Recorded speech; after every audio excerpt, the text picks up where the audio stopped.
أعوذ بالله من الشيطان الرجيم. بسم الله الرحمن الرحيم. أقم الصلاة لدلوك الشمس إلى غسق الليل وقرآن الفجر إن قرآن الفجر كان مشهودا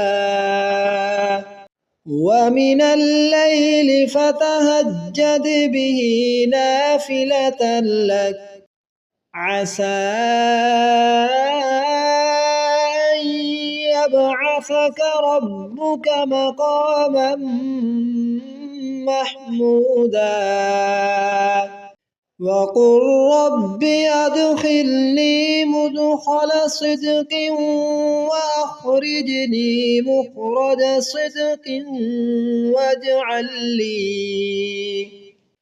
واجعل لي من لدنك سلطانا نصيرا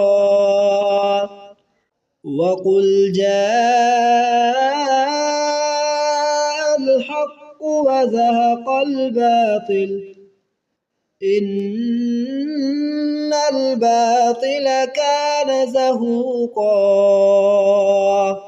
وننزل من القرآن ما هو شفاء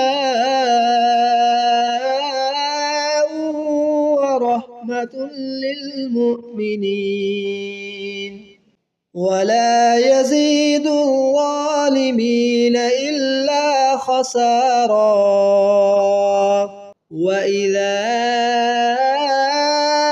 أنعمنا على الإنسان أعرض ونأى بجانبه وإذا مسه الشر كان يئوسا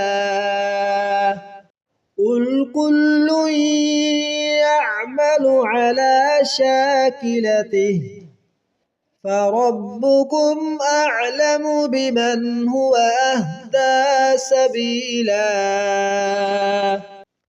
آمنت بالله صدق الله العظيم.